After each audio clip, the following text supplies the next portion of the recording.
The Brothers of Destruction have more than lived up to their name. Multiple tag team titles, multiple world champions individually for Kane and The Undertaker. The only thing scarier than these two clashing is these two teaming.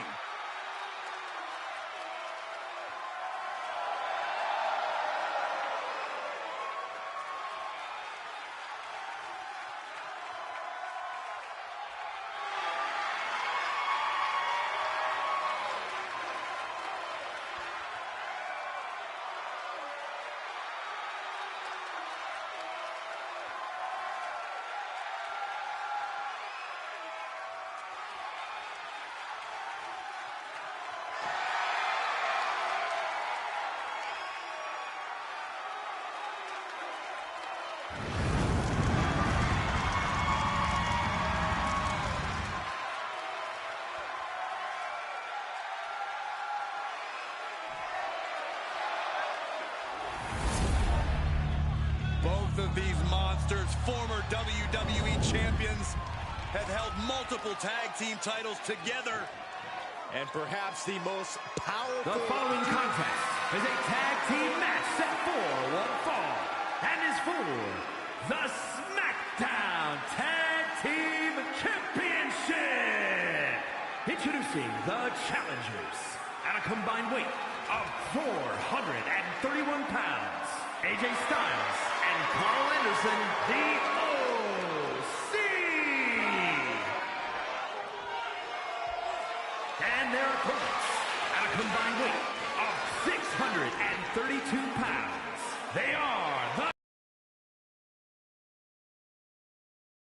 Kane and The Undertaker, the Brothers of Destruction.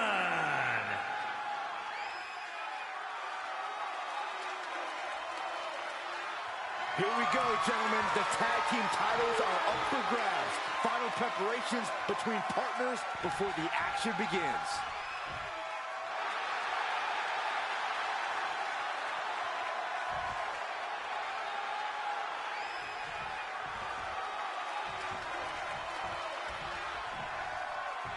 Guys, it doesn't get more intimidating than the Brothers of Destruction.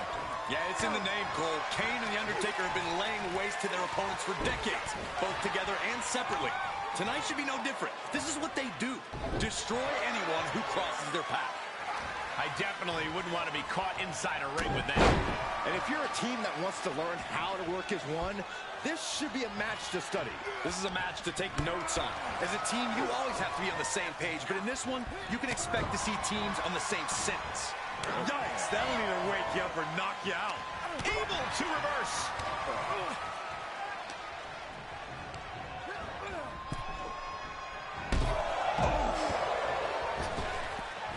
Styles with a head of steam toward the... Up high. Oh, no! I don't care how much matting you put on the floor, you are feeling the cement after that miss. Ooh, man. Look at this, going counter for counter. Wow, what an arm drag. Beautiful. Shot block. Tossed with the arm drag. Took him out at the knee. Able to prevent Styles' attack. Bang it back with their own counter. And now gets tossed into the ring.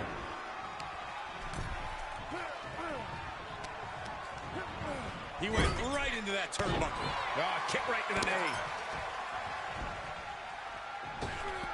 What a leg drop across the rope. Acrobatics like that take a tremendous amount of cardio and strength.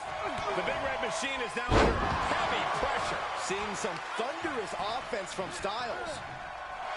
AJ Styles rolls through into the cat crusher submission. Will he tap? Can he hang on? Trying with all his might, but no. Teammate in to save the man.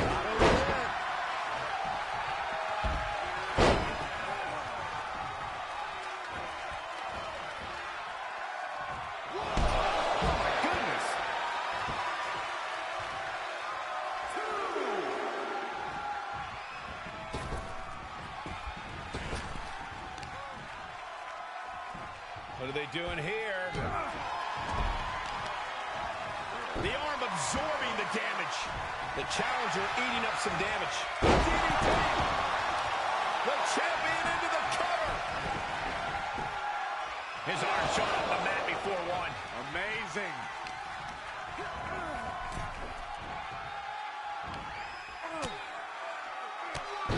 Drop kick hits hard, lands harder. No way.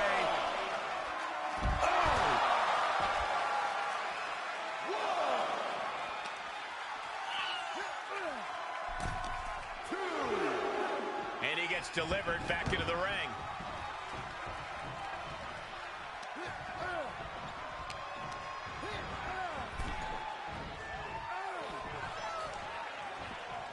Reversal! Can he take advantage?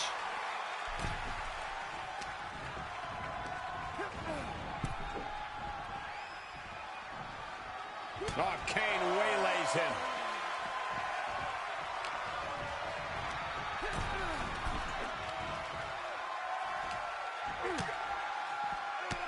Bang! Drop kick.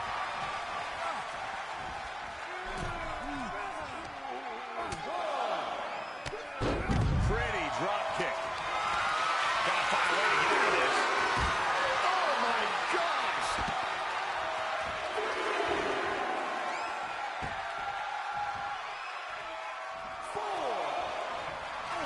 Styles is looking to end this thing. If this lands, it's over. Oh, wow. And that just opened up Kane. Gonna see a new champ.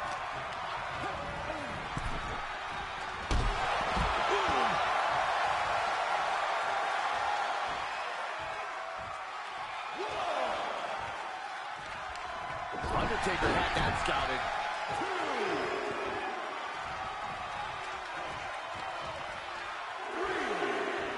Tag made. Tag made.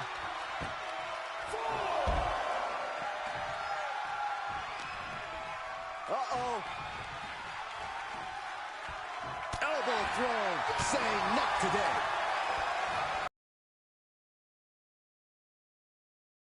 Pick that up. Neckbreaker.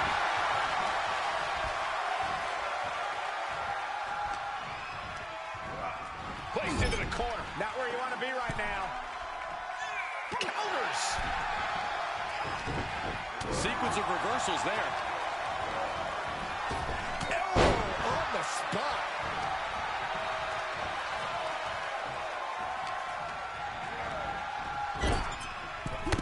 Right in the kisser. Didn't see it coming. Boom. Tag is made. Little tandem offense on the horizon. Oh, beautiful back elbow. The challenger's looking shaken. That'll cross some teeth.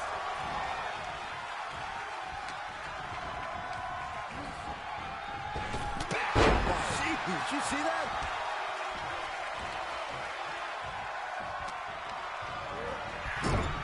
Counter on Anderson pays off. Oof. Lands the haymaker. Oh! Tag is made. Double team maneuver. Off the ropes.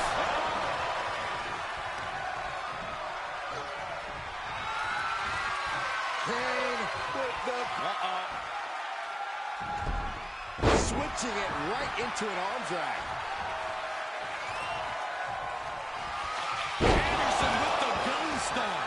The champ's eyes were glazed over. Cover for the championship. They got it, and they're the new tag team champions. Here are your winners, and the new SmackDown Tag Team Champions, Carl Anderson and AJ Styles. And they get the win, thanks in large part to Carl Anderson. Gives you hope for the future of the tag division. Great tag team action on display, guys.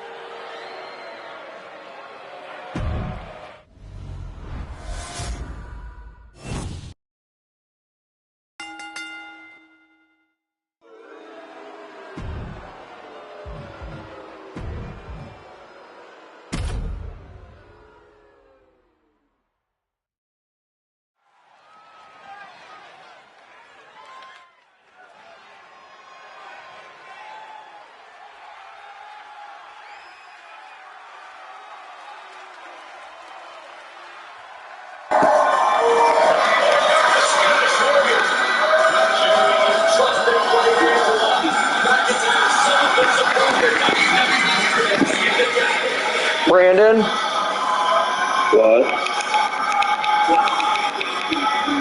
What? Like, do you ever have to seriously talk yourself out of killing somebody?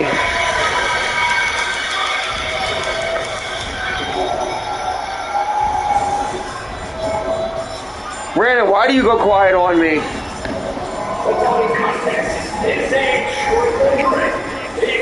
Brandon, you don't. I'm not a cop. Brandon. Hello. Yeah, he got really quiet. That's a yes. Okay. That's all I needed. Thanks, Brandon. Isaac, my best friend Brandon, okay? He's a premeditated serial killer, that one. He's never killed anybody, but the thoughts are always there with him.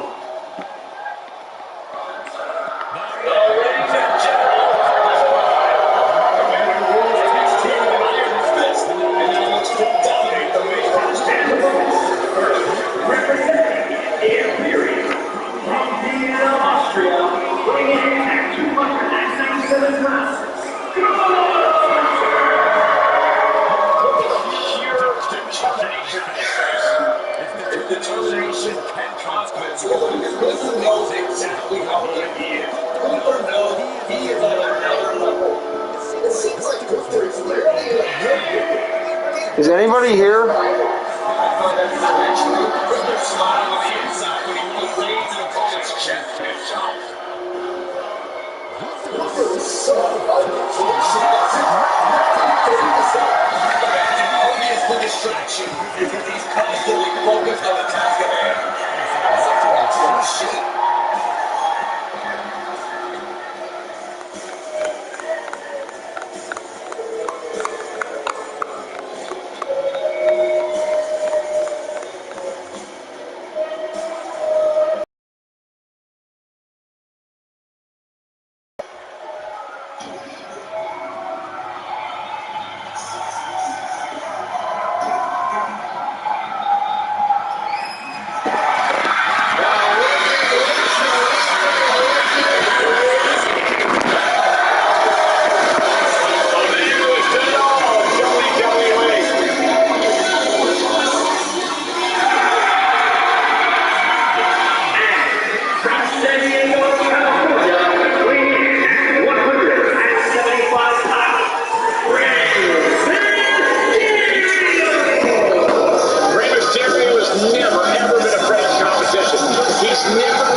Superstar will leave with the title at the end of this Extreme Rules match in this Anarchy. We will see Drew McIntyre, Gunther, and Rey Mysterio.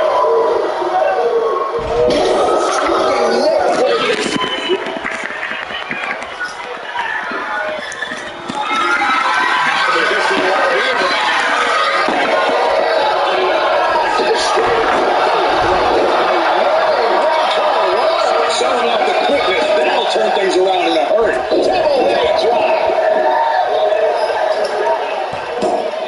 Mysterio with a DDT.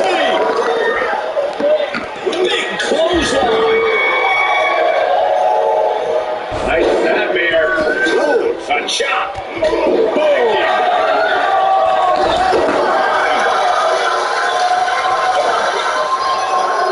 All right, Mysterio. Mysterio with the sunset counts broken, keeping the match alive. It's not over yet.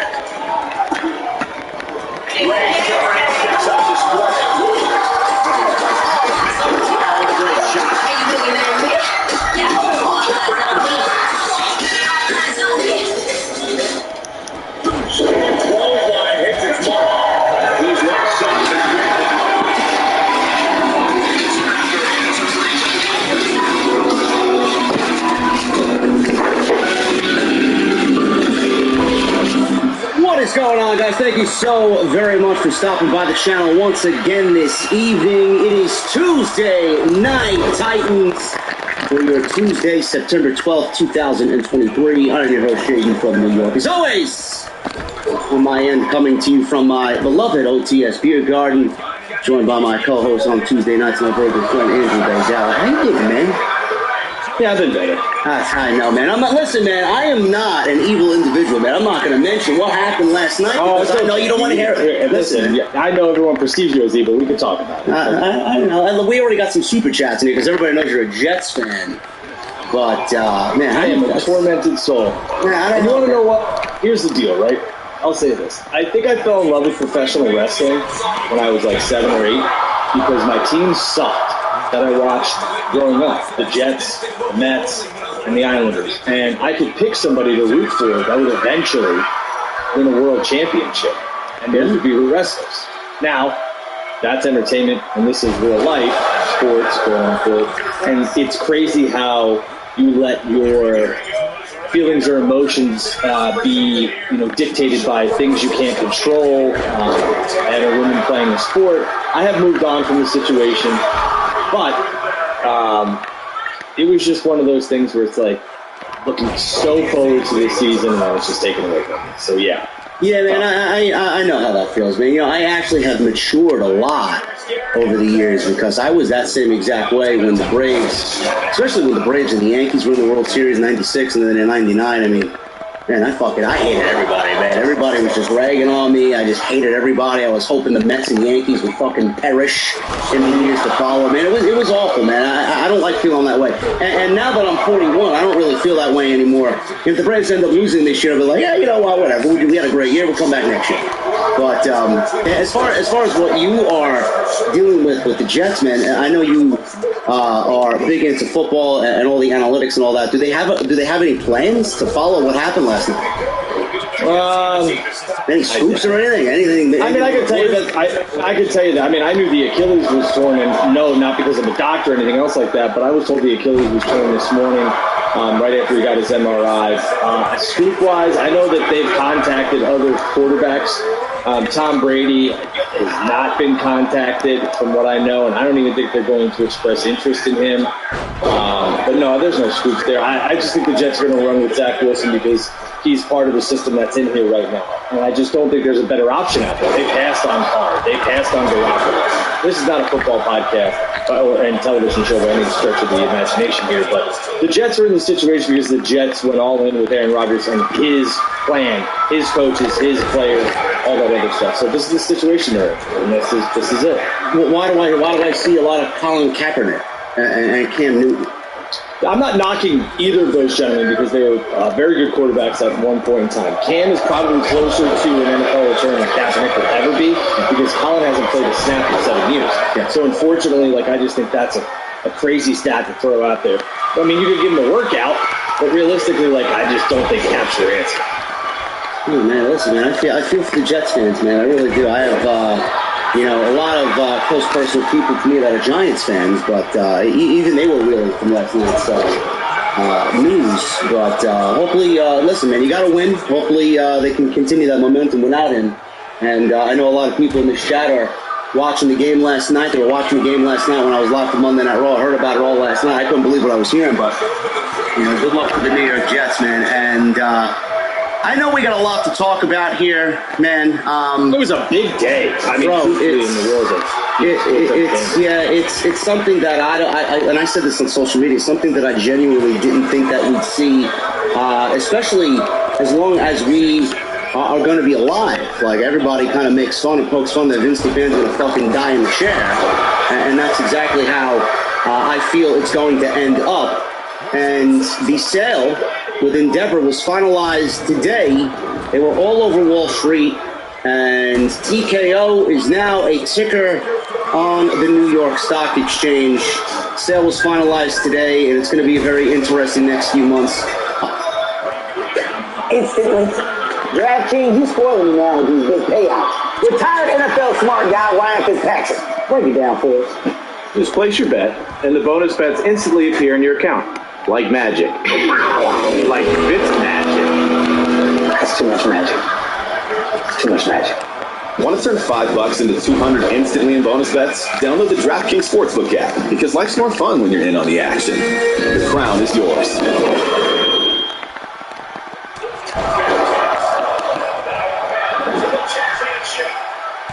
I'll start off with this, Drew, and I know, Nick Khan was making the rounds, and Nick Khan was doing his best to answer the questions that everybody has burning on their minds.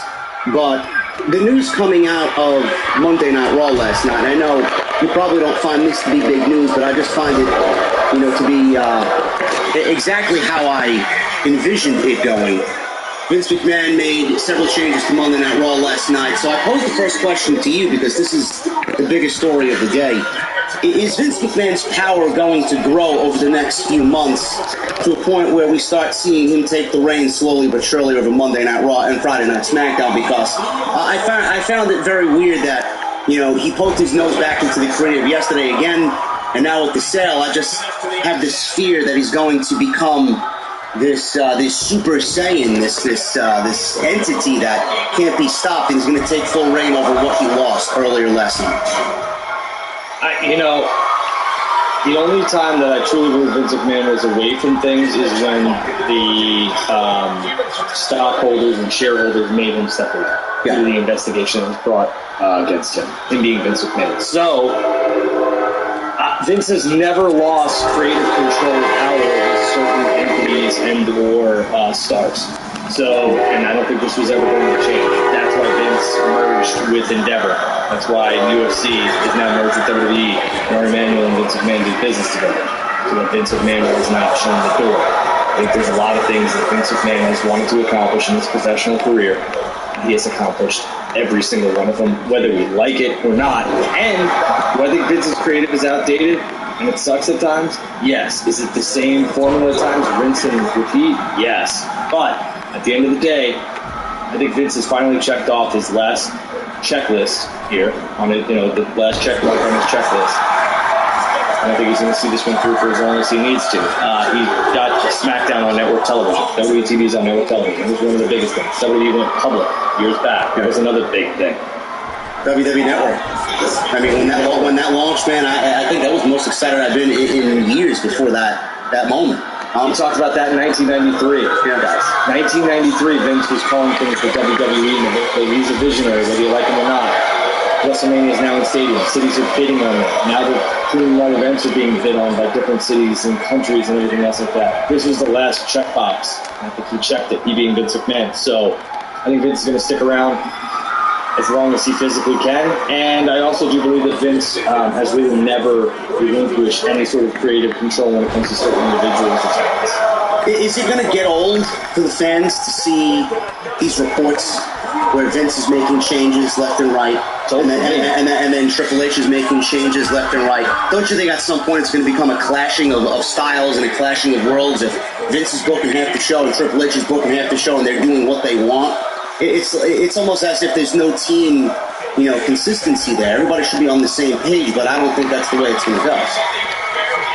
Yeah, I think, there's a couple of good comments here. One of them is, I think it's Chatbot or Nightbot, and I've seen it for weeks. It's like, don't let anybody fool you, Vince is still in charge. So that's one of the things I want to touch on. He is. He hasn't left. I mean, he's not in full control. The full reign is not Vince McMahon. So to your question and to your point, it's been like this with the Triple H, Vince McMahon, Paul Levesque thing for a while now. Triple H and Michael Hayes and Bruce Pritchard and Vince McMahon have certain things split up where they lead this, and Vince and Bruce and maybe even Kevin Dunn on certain aspects lead things there. Kevin Dunn is the reason why Cody Rhodes is produced the way Cody Rhodes is. So the whole whoa and everything else, that's all Kevin Dunn. Yeah. So, I mean, there's a lot of things that are just not, the war between Triple H and Vince McMahon, I don't think there's a war. I think it's just kind of divided. Vince is doing, the bloodline stuff, and I believe some of the Brock stuff, and I think he'll oversee some things that he wants to see done. And everyone thinks that Nia Jax was part of the Vince McMahon thing. I cannot confirm or deny that, but I know that Nia was back a while before this. Well, I think Sapp reported that And I do think it's Sapp. If it's not, I apologize. But I do think I read last night that Sapp reported that Vince was the one who signed off on Nia Jax coming back, and somehow he had to, I guess, Triple H factor her into plans. Yeah, we'll talk about that a little bit later. I don't find that to be a fucking positive at all for the women's division, but what is he going to do? If Vince wants something, what is he going to do? Right, and the thing here is that, Dana runs UFC. Ari Emanuel doesn't step into that type of stuff. There's the big thing about TKO is the business side of things. That's what the big thing is here. And Vince is going to do the WWE stuff with his other people that are surrounding him. And then Nia Jax return does scream Vince McMahon, no doubt about it. And then it's Triple H's job to fit her into the plans. And a lot of people might not like it. Was it my cup of tea? No. But Rhea has literally decimated everybody on that Raw roster. So this is a new opponent for her who she's going to overcome, her being Rhea. So we'll see what happens. But is it something that's groundbreaking? Am I excited for the return? Not yet. And not really. We'll have to wait and see what happens. Yeah, we'll touch upon Nia Jax a little bit later. This WWE sale thing has kind of overtaken everybody's discussion in the IWC. And like you said, Drew, Ari Emanuel has already talked about the business side of things first and foremost. He's already talked about cost cutting. He's already talked about budget cuts. I know for a fact that there are certain departments in WWE that will no longer exist. When that will be, it could be this week, it could be next week, it could be next month. We don't know. Being an NFL fan is the greatest. Unless your home team doesn't match your hometown. Because it's hard for dolphins to survive in the desert. And eagles don't tend to nest with giants. But with NFL Sunday Ticket on YouTube, you can watch your favorite teams out of market Sunday games. So no matter where you live, it'll feel a little more like home. At least on Sundays. NFL Sunday Ticket, only on YouTube and YouTube TV. Last chance to save $50. But they're not going to department of their own over on Endeavor. They're not going to need a social media department if Endeavor has their own social media department, so on and so forth. So I hope that those folks that work in Stanford out of Titan Tower have been given, and they have been given enough time to go and go look elsewhere and apply to jobs elsewhere. They saw the writing on the wall, and they have an easy out if they want it, if they didn't really enjoy or see where this was going and they didn't want to be a part of it. But obviously we're going to see those divisions cut. Does this affect the active roster? Do we see budget cuts going down the line on the active roster? Because I know once upon a time WWE was not frugal at all about spending money. I mean, they were throwing out bombs to keep some talent. And the reason why they did that is to keep them away from AEW. I think FTR was making, I don't know what the ridiculous number was that they threw out to FTR before they signed with AEW. I think it was like $800,000, $900,000. I mean, the OC was making like $900,000 per each guy. It's like they can't be giving out those contracts anymore. So do you see with Ari Emanuel talking about budget cuts, does that affect the active roster on top of what we know in Titan Tower? I don't think that you will see as much slashing as you guys are, talking about. I'm not talking about you, JD. I'm talking about what I see all over the internet. I do believe that the spending, I don't think the spending is going to be capped in any way, shape, or form. I think the downside guarantees have changed. And what that means is that, guys were guaranteed a certain amount of money. That's all changing for a certain amount of dates, per merch, everything else like that. So that's all changing. The big ticket, draws like Roman and Brock and everything else, they're not going to mess with their money. They're going to continue to pay. They might even get a little more. Guys like, Gallows and Anderson, who I think we're making about $925. Do I see them making that type of money again? Probably not. But here's what's going to be so appealing to talent. It's like, hey, listen, you want to be part of this? We want to go over there. And, maybe. And that's what's appealing about WWE right now, is WWE's doing record business. So we'll see. The department stuff, yeah, you're right. The only difference is that I don't think Endeavor and UFC are going to ever have the same model that WWE has, even though UFC does run like one show a week, one event a week sometimes, and there's a pay-per-view, I believe, once a month or maybe once every like 21 days. But WWE's live every week, twice a week. And they're in Orlando once a week. So the production team isn't going anywhere, but I do believe the live event department, marketing, stuff like that, I think that was a really good point. They'll probably be absorbed. Yeah, and that was the next bullet point I had here. The fan experience live at Raw and SmackDown. I guess you basically answered the next talking point. The fan experience for Raw and SmackDown is not going to really change much at all because there's no reason for Endeavor to mess with an already good thing. The WWE production's top-notch, and the product right now, depending on who you talk to, I mean, the creative could always be better. The creative is kind of lacking here and there, but I mean, they're selling out venues, they're selling out stadiums left and right. It's the hot money ticket. So they don't really need to make any changes, and I think Endeavor kind of knows that. Yeah, I think Endeavor's going to let WWE do what WWE does. It's just going to be a more fine-tuned, well-oiled machine. And I think that's, when you have this many heads of business in a group, TKO, Ari, Vince, Nick, Dana White, all these other, there's a couple other guys on that board of directors. Those are some really, really smart businessmen. And I believe there's a woman on there as well, or will be a woman soon. So I am excited for the future, what this means.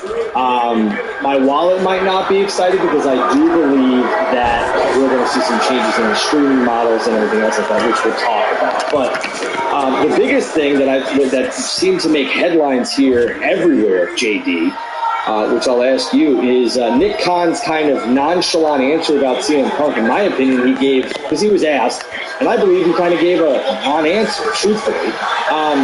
Nick was asked by Mark Rinaldi from ESPN, I believe, or Sports Illustrated, I believe it's his name. Yeah, but listen, he said, listen, we only have speaking Nick Khan. Listen, we only have respect for Phil. We appreciate his run here. We appreciate what he did and tried to do with the UFC, named both companies. Not many people could actually get in there and do what he did. So we have respect for Phil. We wish him nothing but the best. And people took this as like, well, he didn't bash him, so he's definitely going to WWE. And in my opinion, what he did, he being Nick Khan, was he basically just said, he gave you the most PC answer he probably could and avoided the question at all. And that was it. And basically said, maybe, who knows, I don't know. Or you could take this as, we wish him nothing but the best, but we have no interest in Phil. So you can take it either way. I mean, but I don't think he gave anybody anything. What are your thoughts on this? I don't know. I've seen a couple of people saying that Nick Khan buried him and CM Punk is not even employed there. Like, I didn't get a sense of Nick Khan burying CM Punk in any which way. I appreciate Romaldi for even asking the question, because that's a ballsy fucking question to somebody like Nick Khan. Somebody's got to ask the hard question. Somebody's got to ask it, yes. That is a very ballsy question, especially to somebody the power of Nick Khan. But what I think he did was answer it, like you said, in the most politically correct way, and he left the door open. It wasn't a yes, it wasn't a no. I don't think he spoke ill will of CM Punk in any way. I think people are decoding this and diving too deep into it, making it out to be something that it's not. I would not be surprised, Drew, to see CM Punk take a fucking big money deal from WWE. I would not. I'm actually...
That's it. Ring the bell.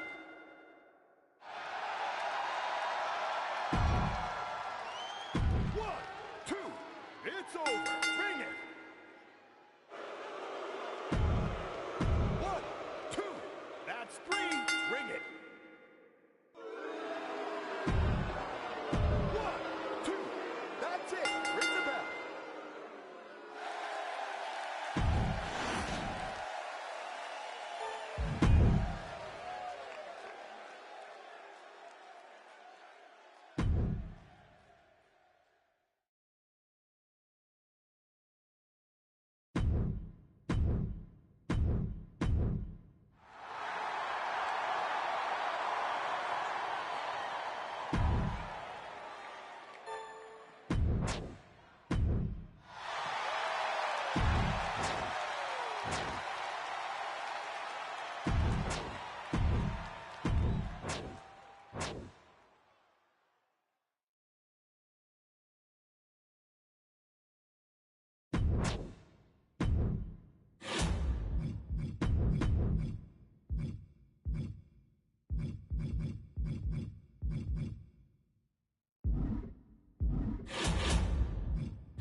One, two, that's it.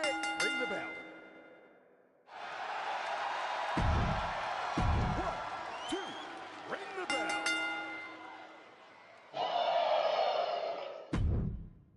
One, two, ring that bell.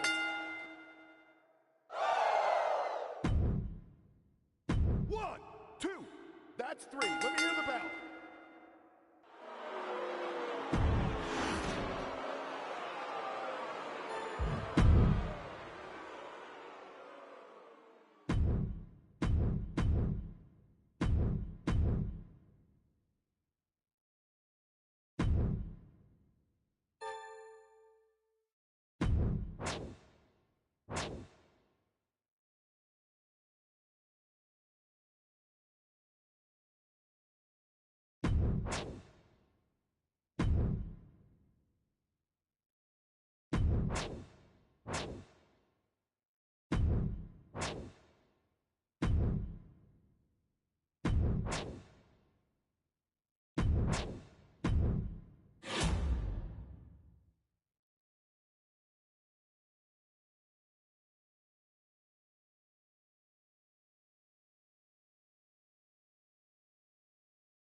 1, 2, that's 3. Ring the bell.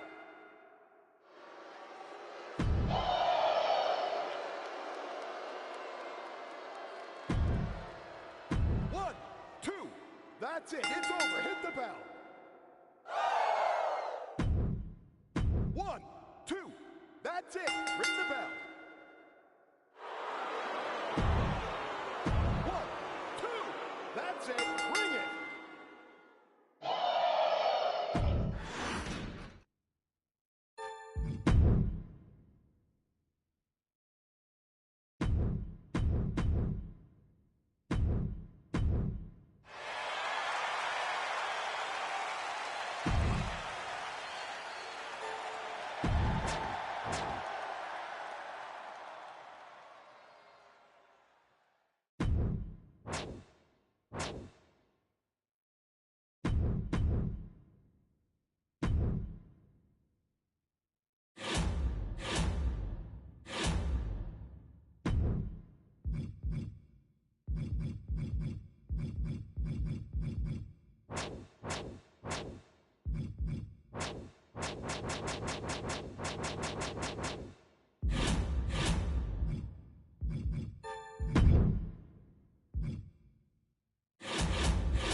That's it. Ring